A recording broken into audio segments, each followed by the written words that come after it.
Alors, il y a 22 ans, très exactement, le terrorisme surgissait dans nos vies avec l'attentat du RERB à Saint-Michel. Depuis, nous avons transformé notre quotidien, nos lois, nos institutions pour lutter contre cette menace sans visage et omniprésente. Était-ce suffisant? Faut-il aller plus loin? En avons-nous trop fait? Pas assez. Qu'avons-nous réussi? Qu'avons-nous raté? Pour essayer de répondre à toutes ces questions, nous avons rassemblé un plateau de spécialistes avec André Viau, qui sera notre spécialiste un petit peu politique du plateau. Donc vous avez commencé une carrière d'ingénieur au CNRS, vous avez été préfet en Haute-Corse, préfet de région, directeur de cabinet du ministre de l'Intérieur en 2006, directeur du cabinet du ministre de la Défense, et vous êtes aujourd'hui président d'honneur du Forum international des technologies de la sécurité. Général Guy Parère, bonjour. Vous êtes un peu notre spécialiste militaire et sécurité pour ce débat. Vous êtes diplômé de Saint-Cyr, vous avez fait carrière dans la gendarmerie jusqu'à en devenir directeur. Vous êtes conseiller pour la sécurité, vous avez été conseiller pour la sécurité auprès du ministre de l'Intérieur. Et vous êtes aujourd'hui consultant auprès du président chez Engie. Et enfin, Damien Martinez, vous êtes notre spécialiste du financement du terrorisme. Vous avez mené une class action pour les 20 000 familles victimes du 11 septembre aux États-Unis. Vous avez été officier de la police fédérale suisse, consultant pour les banques, qui développent un outil de surveillance d'analyse financière, et cofondateur du Centre d'analyse du terrorisme avec Jean-Charles Brizard et Thibault de Montbrial. La première question, elle est vraiment toute simple. Le terrorisme peut-il gagner la guerre contre les démocraties? André Viau, par exemple. C'est une question difficile, je vais vous dire ce que je pense. Non, il ne la gagnera pas. Il ne la gagnera pas, mais sous quelques conditions. D'abord, c'est que les démocraties cessent d'opposer l'état de droit et les mesures d'urgence qu'elles sont supposées prendre, qu'elles doivent prendre pour lutter contre le terrorisme. L'état de droit, c'est le fait que l'État se soumette au droit. Et l'état d'urgence, ce sont des mesures que l'on prend pour faire face à des situations exceptionnelles qui doivent être justifiées par ces situations exceptionnelles et qui doivent être proportionnées au but recherché et qui enfin sont soumis au contrôle a posteriori du juge administratif ou du juge judiciaire. Donc il faut que les démocraties comprennent qu'elles doivent être armées pour répondre à ces situations. Et rien ne serait pire que de dire les démocraties sont incapables, par leur nature même, de répondre aux défis des agressions. Donc ça, c'est la première chose. La seconde condition, c'est qu'il faut savoir nommer son adversaire. Et la question « peut-on gagner la guerre contre le terrorisme ?» n'a pas franchement de sens si on ne dit pas de quel terrorisme il s'agit. Moi-même, j'ai été préfet en Corse et j'ai été préfet au Pays Basque, enfin dans les Pyrénées-Atlantiques. Et j'avais affaire à deux formes de terrorisme qui sont évidemment très différentes de celles d'aujourd'hui. Alors, est-ce que vous pouvez nous expliquer un petit peu les spécificités du terrorisme islamiste par rapport au terrorisme que vous avez un peu côtoyé? C'est incontestablement un terrorisme beaucoup plus dangereux parce qu'il a une vision totalitaire au sens strict du terme, c'est-à-dire qu'il vise une organisation totale de la société. Donc, à ce titre, il appelle des réponses qui ne sont pas uniquement policières, qui ne sont pas uniquement judiciaires, qui concernent tout un panel d'actions que nous devons mettre en œuvre pour lutter contre. La question du terrorisme corse est très très différente, beaucoup moins dangereuse. Celle du terrorisme basque a été particulièrement dangereuse, puisqu'il y a environ 800 morts, mais nous avions affaire à une question tout à fait différente qui appelait essentiellement, à mes yeux, un traitement policier et judiciaire qui a fini par en venir à bout à peu près. Général Paria, quand on a préparé un petit peu ce débat, vous expliquiez qu'il était impossible, en l'état en tout cas, que le terrorisme puisse l'emporter sur la démocratie pour des raisons d'asymétrie. Est-ce que vous pouvez expliquer un petit peu ce concept? Oui, donc je ne contrarierai pas André Viau pour dire je ne pense pas moi non plus que le terrorisme puisse gagner. Ça c'est clair. Alors oui, il s'agit, bon, on ne va pas polémiquer sur s'agit-il d'une guerre ou pas d'une guerre. Bon, manifestement, passons ces questions sémantiques. Il y a un engagement total qui doit être fait, en tout cas que le terrorisme islamique nous livre aujourd'hui et contre lequel nous devons lutter. Cette lutte est une lutte asymétrique, puisque d'un côté, les États, et notamment les démocraties, comme André Viau l'évoquait aussi, ont des règles de droit qu'elles s'efforcent de respecter. Bien évidemment, le terrorisme est protéiforme et ne respecte pas les règles, etc. Donc je dirais la première des difficultés, ce terrorisme, il est quelque part inconsistant. Alors, bon, quand je dis ça, inconsistant, alors qu'il nous frappe comme il nous frappe, c'est peut-être excessif, mais il est inconsistant dans ses aspects fuyants, ses aspects disséminés, etc. Et donc, je dirais que le jour, pour pouvoir gagner une guerre, il lui faudrait sortir de l'ambiguïté. Et s'il sort de l'ambiguïté, il sera vaincu. Deuxièmement, je dirais que le terrorisme, alors là aussi je suis peut-être un peu excessif, mais c'est pour expliquer ma pensée, c'est sa cause, je dirais, c'est une absence de cause. Il a bien sûr une cause, mais sa cause n'est pas susceptible d'entraîner des adhésions massives. Et donc là aussi, il peut frapper des coups, il continuera à le faire, mais sa sortie de l'ambiguïté le condamnerait.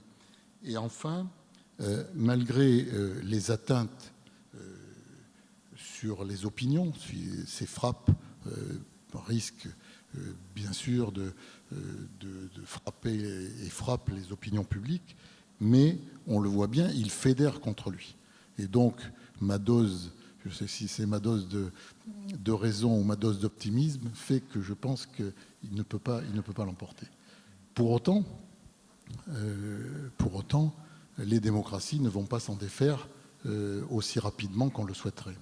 Et donc, on aura à faire preuve à la fois de résistance face à ces démonstrations et de résilience pour, lorsqu'ils frappent, pouvoir se régénérer. Alors justement, on peut peut-être aborder la question un peu des outils législatifs, techniques. On a vu qu'il y a en ce moment à l'Assemblée nationale un débat sur la loi sécurité. On entend des opposants qui expliquent que c'est une loi liberticide. De l'autre, on a une surenchère assez véhémente. Il y a un an, souvenez-vous, pendant la campagne présidentielle, on proposait d'enfermer des fichiers S. Enfin, on a du mal à faire le tri et à placer le curseur entre des mesures, on va dire, raisonnables et des mesures un petit peu d'affichage et de communication. Comment est-ce qu'on fait pour faire le tri dans tout ça, Damien Martinez? Ça c'est la question sociétale, la question politique du moment. C'est-à-dire c'est la question qui a vraiment beaucoup occupé les médias ces derniers mois, ces dernières années. Et finalement, c'est une question qui est une question de fond, mais plutôt, je trouve, moi, une question de surface. Parce que, à la fin des fins, quand on s'intéresse avec tant de passion sur ce sujet qui nous a frappé avec force ces dernières années, c'est quand même tout sauf un nouveau sujet, ce sujet-là. Et donc, s'intéresser aux libertés aujourd'hui en engageant un débat très fougueux et très passionné autour de ces sujets-là, de ce sujet, c'est quand même éviter un débat qui a lieu depuis au moins 20 ans, au moins 30 ans. Le sujet du terrorisme islamiste ici en Europe et particulièrement en France, c'est un très vieux sujet. Et au fond, avec les vagues d'attentats qui nous ont touchés ces 5, 6, 7 dernières années, on se rend compte que rien n'a vraiment changé sur les ressorts même du sujet. C'est-à-dire que les méthodes ont un peu évolué, ont beaucoup évolué, mais au fond restent sensiblement les mêmes. Les méthodes, enfin le soubassement idéologique du terrorisme islamiste est aussi assez semblable qu'il y a 20 à 30 ans. Et donc, à mon sens, si vous voulez, la question, l'emballement autour des questions des libertés individuelles, c'est quelque chose d'assez suscité par la violence des débats ici au sein de la société.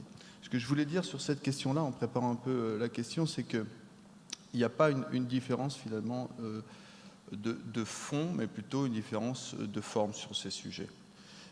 Ce qu'on peut aussi, ce à quoi on peut réfléchir sur ces questions du curseur, c'est se positionner par rapport à d'autres démocraties. Aujourd'hui, le pli qui a été pris par la France depuis Nicolas Sarkozy jusqu'à aujourd'hui Emmanuel Macron, c'est quand même de partir sur bien une conception, un droit d'exception de manière générale. Et ça, on s'aligne en faisant ça sur un modèle qui est poussé par des démocraties ultra-militarisées, de type Israël, de type les États-Unis, le Royaume-Uni. Et donc c'est un pli qu'on a pris en décrétant l'état d'urgence, en évoluant de cette manière-là.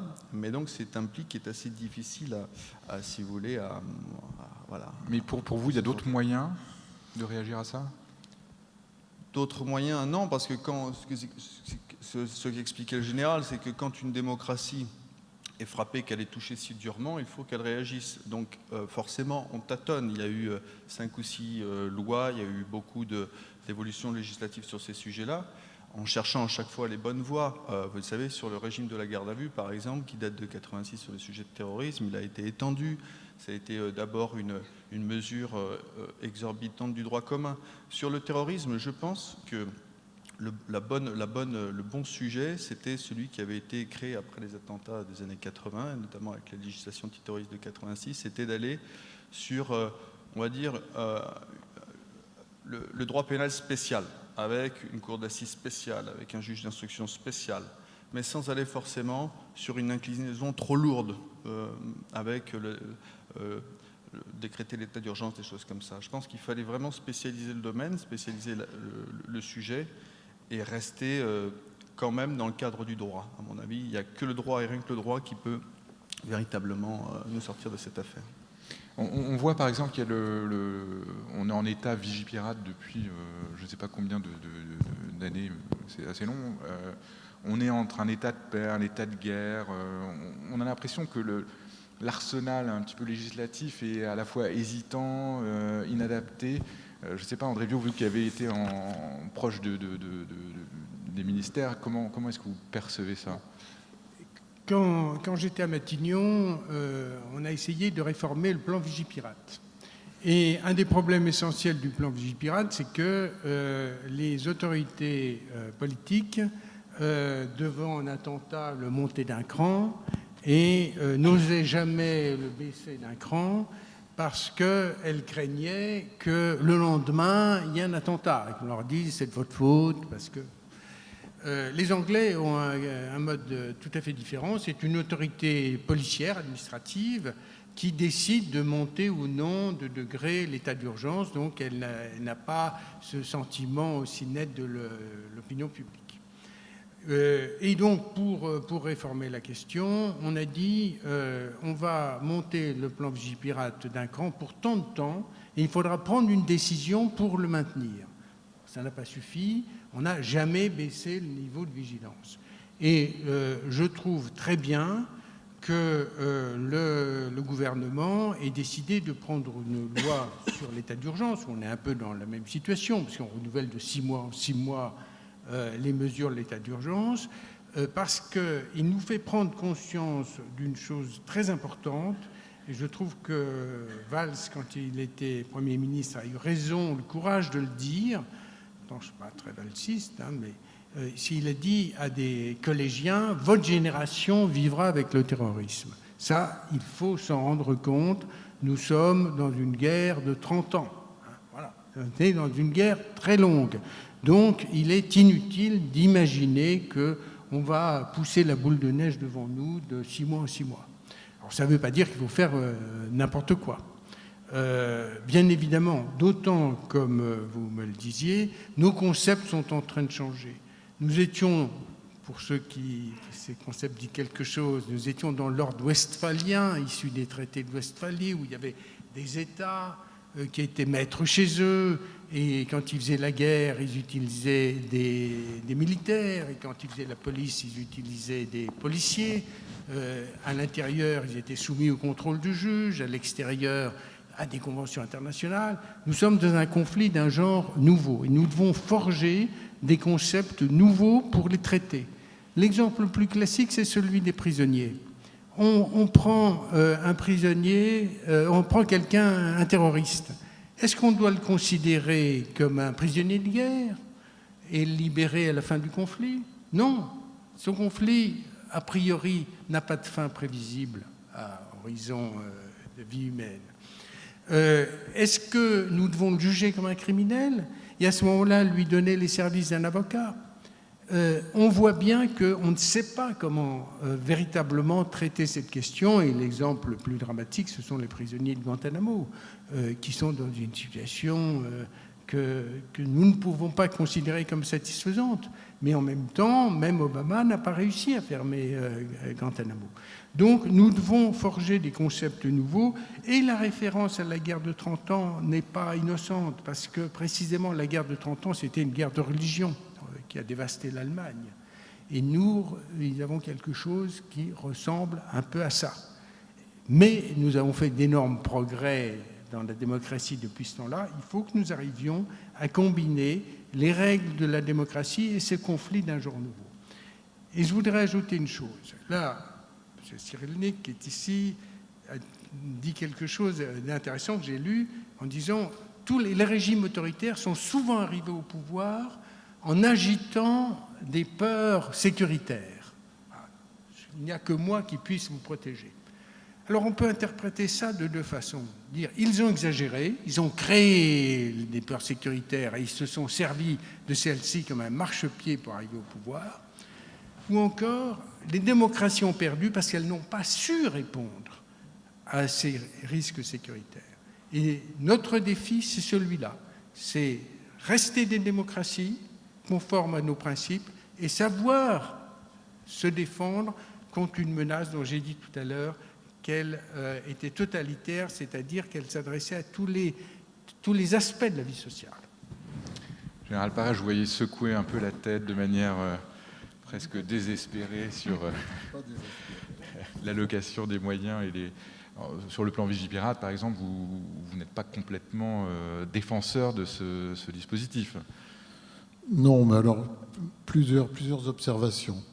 Avant d'en arriver à Vigipirate, je voudrais dire plutôt que sur le plan opérationnel, puisque c'est sur ce plan-là que vous situez un peu les choses. Sur le plan opérationnel, il me semble qu'on a, enfin, c'est mon avis, on a fait plutôt fausse route depuis pas mal d'années.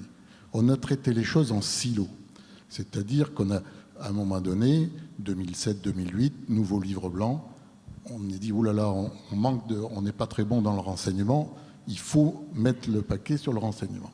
Et donc, on est parti sur le renseignement, les services spécialisés, etc. Mais ce qui est important, c'est pas, bien sûr qu'il fallait augmenter nos capacités de renseignement. C'est pas ça le débat. Mais ce qui est important, c'est de combiner les moyens. On a, et je dirais que sur le plan conceptuel, et on vit toujours sous le même régime de ce livre blanc de 2007, corrigé en 2013 sans corriger l'erreur, on a fait une séparation entre ce que j'appellerais le haut du spectre et qu'on a appelé la sécurité nationale, de la sécurité quotidienne,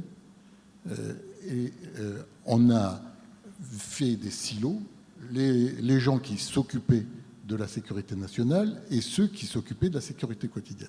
Mais lorsqu'arrivent des attentats, qu'est-ce qui se passe?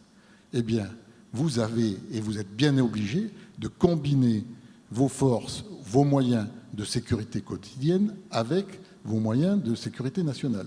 Et je dirais même, on avait pensé que sur le haut du spectre, attentat terroriste, on engage les moyens de sécurité nationale. Et en attendant, vous imaginez que les gens de sécurité quotidienne se roulent les pouces? Non, ce sont eux qui sont engagés au premier. Et quand je dis les gens de sécurité quotidienne, je vois aussi ici des représentants de la sécurité privée. Mais je vais jusqu'aux citoyens. Aujourd'hui, nous sommes amenés, si nous voulons lutter efficacement contre le terrorisme, il faut que l'État s'efforce de mieux combiner ses moyens et l'ensemble de ses moyens, et pas un seul. Alors, pour en revenir à Vigipirate, puisque vous... Non, mais on peut parler de la réserve citoyenne, par exemple, qui a été réactivée il y a quelques années. Tout à fait, et je crois que la réserve citoyenne fait partie, d'ailleurs, bon, ça a été réorganisé et regroupé sous le sigle de garde nationale, mais la réserve citoyenne peut être utilisée pour renforcer les moyens des forces de sécurité de notre pays. Sur le plan Vigipirate, puisque vous aviez cette question-là, et j'ai bien vu on en vient sur l'emploi des moyens militaires. Bon, que dire? Il a été beaucoup dit sur Sentinelle. Je crois que le gouvernement réfléchit sur un Sentinelle 2 ou un Sentinelle bis ou autre chose. Bon, opérationnellement, Sentinelle n'a pas une utilité féroce. En revanche, Sentinelle, semble-t-il, a rassuré, en tout cas a eu un impact sur l'opinion publique. Donc, je crois qu'il appartient ensuite aux politiques de faire ses choix et son bilan. Opération Sentinelle, emploi de moyens militaires avec ses avantages, rassurer l'opinion publique, ses inconvénients, eh bien, c'est surutilisation des moyens militaires qui sont par ailleurs engagés pas mal pour... Et devenir une cible. Et devenir une cible également. Bon, et puis avec un coût relativement important. Bon, il s'agit de faire un bilan et puis de regarder quel est, comme toujours pour les politiques, quel est le moindre mal ou la solution optimale pour notre pays. Justement, sur les matières de bilan et d'évaluation, on a l'impression qu'on a beaucoup de mal à évaluer les politiques publiques en général en France et les politiques sur les questions de sécurité. Damien Martinez, on parlait un petit peu justement de ces évaluations de dispositifs de sécurité. Comment est-ce qu'on évalue un dispositif de sécurité ? Moi, je ne suis pas spécialiste de l'évaluation, mais ce que je peux voir comme observateur, c'est qu'à chaque fois qu'il y a un fait social lourd dans une société donnée, le politique essaye de comprendre et d'évaluer la pertinence de ce qu'il a mis en place. C'est vrai que sur le sujet du terrorisme, c'est compliqué parce qu'on a la tendance, si vous voulez, générale sur ce sujet-là, c'est de vouloir prédire l'attentat. Et donc, une fois que l'attentat est arrivé, c'est déjà trop tard. Donc, il y a un système d'analyse et de mesures qui est difficile à mettre en place. Je sais que ça a eu lieu sur l'état d'urgence, donc il y a un certain nombre de chiffres qui ont été sortis. On sait qu'il y a eu 6000 perquisitions administrative et qui a eu, je crois, 40 mises en examen. Un bilan pénal qui est... Oui, mais là-dessus, il suffit d'une perquisition qui empêche, comme avec Mirabet dans le sud de la France, de commettre un attentat. Il suffit d'une fois pour ensuite justifier d'une politique publique. Après, ça dépend du coût de la vie qu'on donne à ses concitoyens. Vous savez, il y a des choses assez lourde et assez cynique. Il y a 15 ans en arrière, quand vous l'avez rappelé, je travaillais pour les avocats des 20 000 familles de victimes des attentats du 11 septembre. Chaque vie avait un coût. C'est-à-dire qu'en fonction de ce que vous êtes, en fonction d'une façon très quantitative, si vous êtes plombier ou si vous êtes trader chez Goldman Sachs, votre vie ne vaudra pas la même chose. On n'est pas là, nos sociétés, fort heureusement, ont une conception beaucoup plus égalitaire de la vie humaine, mais ce que je veux dire par là, c'est que c'est le coût que nous donnerons, nous, Français, à la vie citoyenne et à la vie humaine. C'est vrai et pour le terrorisme, c'est difficile d'évaluer. C'est vrai que Sentinelle coûte très cher, c'est vrai que les perquisitions administratives, c'est vrai que même d'un point de vue du coût administratif, la fusion des droits, on est en train de créer un droit administratif spécial avec un droit pénal lui-même spécial.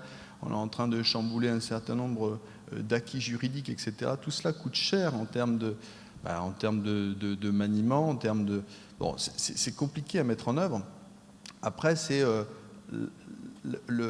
si vous voulez, la nature ultime que nous donnerons à des concepts comme la liberté. Aujourd'hui, je ne suis pas sûr, dans le monde hyper individualisé dans lequel nous vivons, mais ça, là-dessus, c'est pas moi qui le dis, c'est François Sureau que j'ai lu et relu dans le cadre de ce débat, et je pense que c'est vraiment un auteur du moment à lire si vous vous intéressez sur ces questions, puisqu'il a publié un très joli recueil de ses 3 plaidoiries devant le Conseil constitutionnel pour le compte de la Ligue des droits de l'homme, justement sur ces nouvelles lois en matière de terrorisme. Et c'est vrai qu'au cœur de tous ces développements revient l'idée qu'on est quand même dans une société hyper individualisée, assez peu préparée au risque. Pour m'être un peu promené dans le monde par mes fonctions passées et actuelles, j'étais il y a peu de temps en Jordanie ou ailleurs dans le monde, ou en Israël par exemple, ou dans d'autres pays. Et c'est vrai que dans ces pays-là, il y a une conception, on va dire, top-down, comme on dit en bon français, de la citoyenneté sur ces sujets-là, ou même dans d'autres pays du monde. Ou même dans le métro londonien, il y a des hotlines, on peut dénoncer des actes ou des choses qu'on a vues, etc.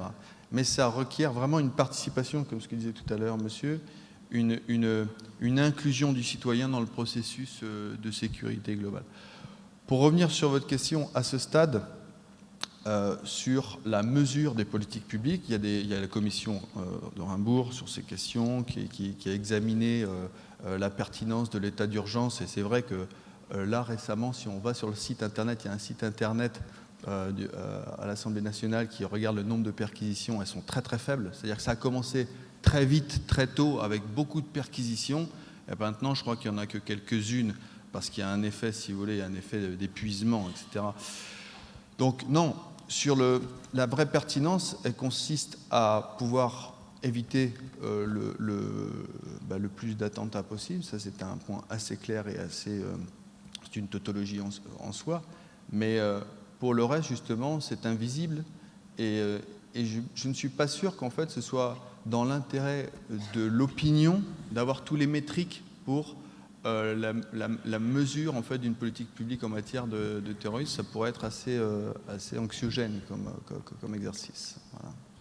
Oui, mais on voit bien que le dispositif tel qu'il est fait, c'est ce que vous disiez tout à l'heure, le but est d'empêcher les attentats, donc à partir du moment où il surgit un attentat, le dispositif a échoué, donc on est obligé de le remettre en cause à chaque fois. Alors il y a ça, mais la tentation est lourde. En fait, je vais laisser mes copanélistes répondre sur ce thème, parce que je suis sûr qu'ils ont plein de choses à dire, mais un thème peut-être, un point qui me semble important, c'est que dès lors qu'on est dans le prédictif, ça autorise sûrement, et c'est pour ça qu'il faut des garde-fous et sûrement des barrières à tout ça, parce que dès lors qu'on est dans le prédictif, aujourd'hui, il y a des outils technologiques qui permettent d'aller très très loin. J'ai vu, moi, des démonstrations sur des outils qui vraiment vous mettent à nu d'une façon spectaculaire. Et donc, si on autorise à tout savoir pour se prévenir d'un événement aussi malheureux soit-il, à ce moment-là, on rentre dans une conception du droit qui est assez éloignée de la tradition juridique qu'on a construite pendant 3 siècles. Et si ça s'écroule en 24 heures ou en quelques années seulement, ça veut dire que c'était juste un vernis. Donc il faut être absolument consistant et solide pour pouvoir s'adapter à ces nouveaux développements. André Vieux, je crois que vous vouliez réagir à tout ça. Bon, on ne peut pas se bercer de l'illusion qu'une loi, des lois, une accumulation de textes ou de mesures administratives vont nous permettre de gagner cette bataille, cette lutte contre le terrorisme, qui n'est ni une guerre extérieure, ni une lutte contre le crime. C'est quelque chose d'intermédiaire. Il faut également des mesures administratives de nature policière, judiciaire, diplomatique. Et puis, il faut intervenir dans le domaine social. Alors, dans le domaine policier, ce qu'il faut comprendre, je crois, c'est que nous avons une excellente police, une excellente gendarmerie qui a des résultats qui sont reconnus dans le monde comme étant excellents par rapport aux moyens qu'ils mettent en œuvre. On peut encore les améliorer, notamment en mettant la technologie au service de cette lutte, en particulier en ce qui concerne, par exemple, la surveillance du web, où on fait des progrès très importants, comme l'a indiqué Damien, permettant de mesurer les signes de radicalisation d'une personne, par exemple en ce qu'elle va changer ses habitudes sur les réseaux sociaux, son vocabulaire, ses amis, et ainsi déceler ce qui pourrait être un début de radicalisation. Et ça, on est en mesure de l'automatiser, par exemple ? On fait des progrès considérables. La France est bien placée parce que nous avons d'excellentes start-up. Il faut savoir les utiliser. Il faut comprendre si on doit ou non se servir des méthodes de reconnaissance faciale qu'on utilise peu. Or, ça serait pourtant utile de mettre dans la mémoire des logiciels qui surveillent un aéroport, les caméras. À Orly, vous avez 2500 caméras pour essayer de repérer les personnes que nous estimons dangereuses. Ça serait déjà bien, d'ailleurs, de connaître tous ceux qui interviennent dans les zones de sécurité, parce qu'on a énormément de mal à surveiller. Donc, en matière d'identité, nous devons faire un progrès décisif parce qu'il est complètement anormal qu'on puisse acheter pour 500 € sur la place de Paris une carte d'identité et qu'un terroriste qu'on avait pris a pu changer 6 fois d'identité en 6 mois. Donc, il ne sert strictement à rien de faire le Passengers Names Record, de savoir qui se déplace sur les lignes aériennes à l'intérieur de l'Europe si on n'est pas assuré de l'identité. Mais même chose pour le contrôle d'un passeport ou plus exactement d'une carte d'identité dans l'espace Schengen. Donc ça, ce sont des progrès qu'il faut absolument faire. Mais ce qui me paraît essentiel, c'est de comprendre que chaque fois que nous reculons par rapport à nos idéaux de laïcité et de liberté dans l'espace public, dans les établissements de soins, dans les établissements d'enseignement, eh bien, c'est le terrorisme qui gagne un petit peu. Il gagne un petit peu. Si on a interdit, et on a eu raison à mon avis, la burqa intégrale dans l'espace public, eh bien, c'est un secret pour personne que dans certains quartiers, vous en trouvez autant que vous voulez et qu'on n'intervient pas parce qu'on n'ose pas intervenir. Et on n'ose pas intervenir, non pas parce qu'on n'est pas courageux, mais parce qu'on sait que cela provoquera des troubles qu'on n'a pas l'intention de traiter. Eh bien ça, c'est une première victoire du terrorisme. Lorsque nous renonçons à enseigner certaines parties de la science, je veux dire par exemple la théorie de l'évolution ou de l'histoire, je veux parler de la Shoah dans des écoles, c'est le début, c'est aussi une victoire du terrorisme. Le terrorisme islamiste, c'est un terrorisme totalitaire, donc il faut le combattre partout. Général Parer, quand on a préparé, vous aviez un petit peu cette approche de dire qu'il faut aussi un volet moral à cette guerre, hein, et sur lequel nous ne sommes pas vraiment préparés. Oui, tout à fait. Bon, je crois que quand on a préparé, j'évoquais, outre les pistes sur le plan opérationnel qu'on a évoqué tout à l'heure et qu'André Viau revenait sur le plan technologie et utilisation. Pour revenir juste sur cette question des technologies, etc. Bon, je crois qu'effectivement, aujourd'hui, la technologie nous permet pas mal de choses. Je crois qu'il ne faut pas avoir peur de permettre à nos forces d'utiliser ces moyens. Croiser les fichiers, partager des fichiers, alors qu'on est, là aussi, on veut toujours écloisonner, etc. Bien sûr, sous contrôle du juge, sous contrôle des instances qu'on voudra, mais si on ne se permet pas d'utiliser les moyens technologiques nouveaux, on aura un peu plus de mal. Alors effectivement, pour aller un peu plus loin, bien évidemment, les pistes, elles sont, comme on le disait, le terrorisme est totalitaire et donc il faut l'attaquer de différentes façons. on a évoqué le plan opérationnel, j'évoquais lorsqu'on préparait le plan politique, bien évidemment, toutes les crises humanitaires, les guerres, les retards d'éducation, etc., qu'on constate dans certains pays, le Sahel,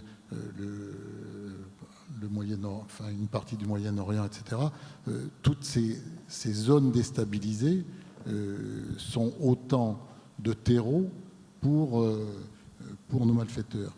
Mais je dirais qu'également sur le plan intérieur, si nous voulons être plus résistants et plus résilients, il faut aussi essayer de travailler sur le plan moral. Retrouvons nos valeurs traditionnelles. Alors je ne vais pas les citer, la justice, la liberté, etc. Le courage, l'amour de la patrie, l'amour du pays, parce que ce sont des valeurs qui, bon, trop souvent, ont été finalement, sinon critiquées, en tout cas jugées presque désuètes. Et pourtant, si on veut lutter contre le terrorisme, en faisant appel à l'ensemble de notre pays, c'est bien en retrouvant nos valeurs morales que nous pourrons, disons, rassembler le pays face à ce fléau. Juste un mot, j'aimerais ajouter une chose. Depuis tout à l'heure, on parle de guerre contre le terrorisme, et à mon avis, c'est un glissement sémantique qui est un peu compliqué. Enfin, que même dans notre centre, avec Jean-Charles et avec les gens avec lesquels nous travaillons au quotidien, on essaye d'éviter ce glissement-là, parce que c'est un glissement qui vient directement post-11 septembre, de l'époque Bush, où on a militarisé la guerre contre le sujet du terrorisme. Mais il faut bien rappeler ici, à mon sens, et pour avoir un peu regardé le sujet ces 15-20 dernières années, c'est que le terrorisme en soi n'est en aucun cas un but. C'est-à-dire qu'on ne fait pas la guerre à un moyen. Et en l'occurrence, là, c'est un but. Enfin, c'est un moyen, ce n'est pas un but en soi. On n'a jamais vu, à part peut-être le régime des talibans ou des régimes comme ça, ou l'État islamique, mais ce sont des exceptions et à la limite, ne sont pas considérés comme des États en tant que tels. Mais le terrorisme n'est qu'un moyen. C'est le plus violent des outils politiques sur la palette, mais ça n'est qu'un moyen. Et donc opérer un glissement sémantique et militariser absolument, alors que ça n'a reste qu'une chose de police et de gendarmerie et de justice, le terrorisme. Donc ça, c'est un point très important. Sur un autre sujet, j'aimerais dire un mot sur l'aspect technologique.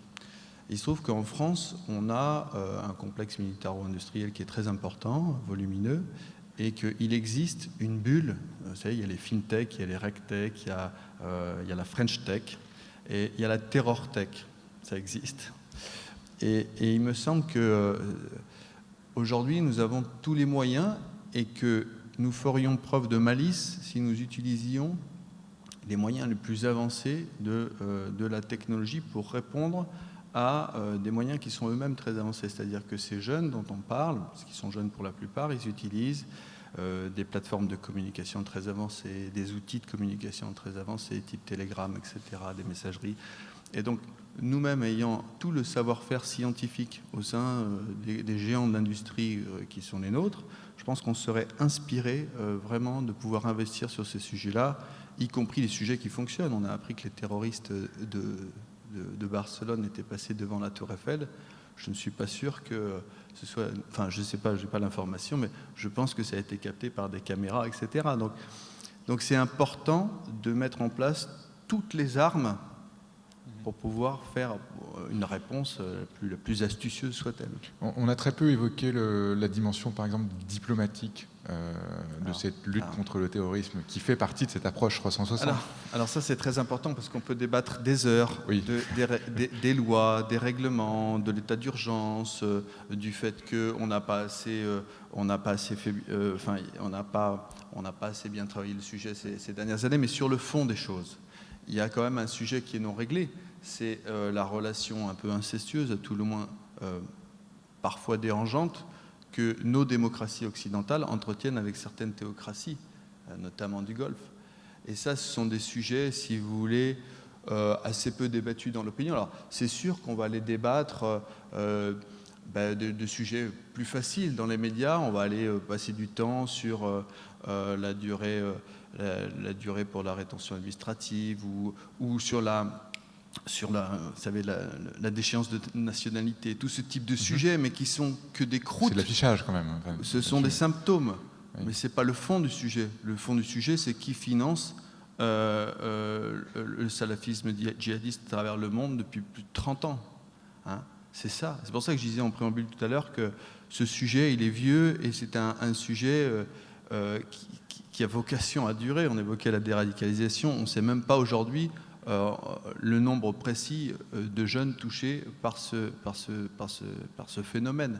Donc il faudra vraisemblablement des dizaines d'années pour déradicaliser, pour obtenir une situation saine. Mais à nous d'avoir le courage politique pour regarder la responsabilité de ce mouvement sur l'histoire contemporaine. Vous parliez de flux et de financement. Vous, c'est votre domaine d'expertise. Est-ce qu'aujourd'hui, on est correctement outillé, les entreprises françaises et internationales sont correctement outillées pour tracer et surveiller un peu ces flux financiers? Et est-ce qu'elles ont un moyen d'agir? Ah oui, les entreprises aujourd'hui, chaque banque, chacun de vous ici qui a un compte en banque, tous les jours est screené plusieurs fois par jour contre des listes noires ou des listes de vérification, monitoré, screené, et l'ensemble du flux financier à travers la planète est en permanence, continuellement, si vous voulez, surveillé avec des listes de noms pour éviter d'avoir à donner des facilités bancaires à un terroriste. Donc aujourd'hui,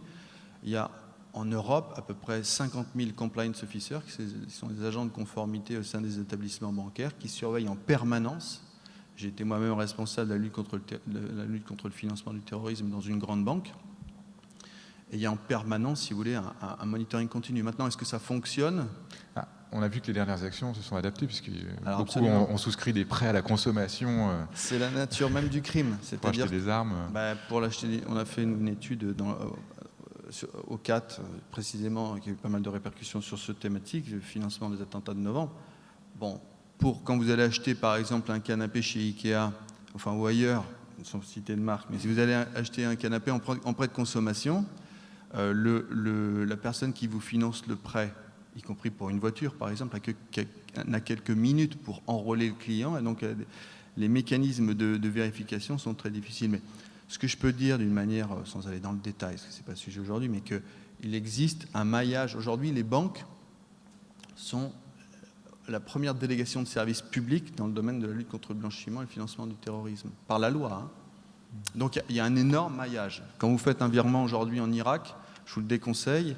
Si vous recevez un paiement de la frontière turque, il est très possible que votre banque fasse une déclaration de soupçon à Tracfin. Même si vous êtes tout à fait clean, elle le fera vraisemblablement.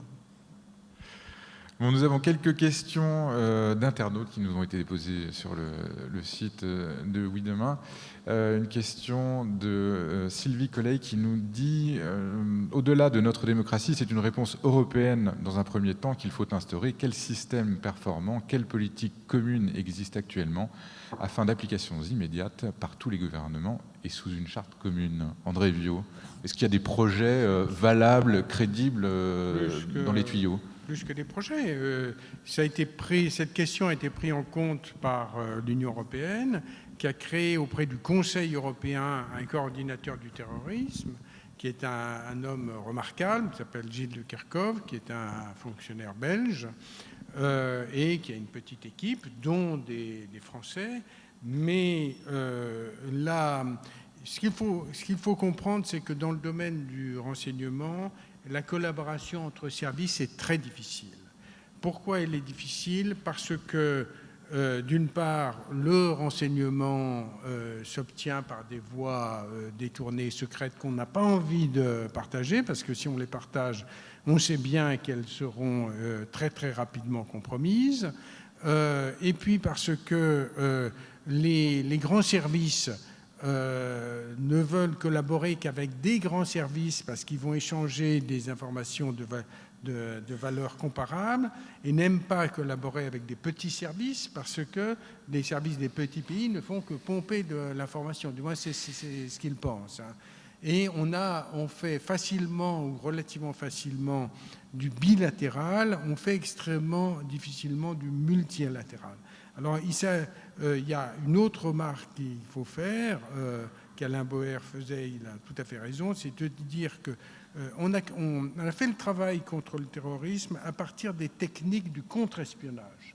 Alors quand on fait du contre-espionnage, il y a une grande idée, ou deux grandes idées, c'est qu'on n'échange pas ces informations avec des services même du même pays, parce qu'on est dans le très confidentiel, et le contre-espion, si je puis dire, et je l'ai bien vécu au Pays Basque, il ne veut pas intervenir tout de suite. Il veut voir le réseau fonctionner, il veut essayer de comprendre toutes les ramifications. Donc ça posait des problèmes au Pays Basque, parce que si on voyait qu'un attentat se présentait, est-ce qu'on intervient ou pas ? Si on intervient, on traite une partie de la tumeur, mais on laisse le reste se développer. Mais il y a un attentat. Donc, on intervenait donc toujours. Or, dans le domaine du terrorisme, c'est l'inverse. Il faut échanger les informations et il faut intervenir tout de suite. C'est une culture tout à fait différente, ce que semble avoir compris le président de la République en créant cette institution auprès de lui. Hein. Bon, on va voir comment ça fonctionne. De mon point de vue, ça va être très difficile. Parce que les traditions de travailler en silo, dictées un peu par la nature des problèmes traités, sont extrêmement fortes et on aura du mal à revenir en arrière. J'ai un appareil à vous qui connaissez bien la maison. Est-ce qu'une modification d'approche culturelle avec cette espèce de task force peut opérer Non, mais je pense qu'André Viau a bien rappelé la situation, et je partage tout à fait son analyse. J'y ajouterai seulement qu'au-delà de la question du renseignement, c'est ce que je disais au départ, il y a la question de détection des signaux faibles qui ne sont pas le fait des services spécialisés de renseignement. Il pourrait essayer de s'y attaquer, mais il serait insuffisant, ou alors il faudrait augmenter ces services de renseignement d'une façon au-delà des moyens de chacun des États. Et donc, c'est bien sur le tissu local qu'il faut s'appuyer, avec tous les relais, le maximum de relais possible. Et il faut, parce que là aussi, suivre un certain nombre de terroristes détectés, c'est très bien. Mais c'est quelque chose qui bouge tous les jours. Vous en avez de détectés qui vont dormir, et vous avez des dormants qui vont se réveiller, et d'autres qui s'éveillent tout simplement.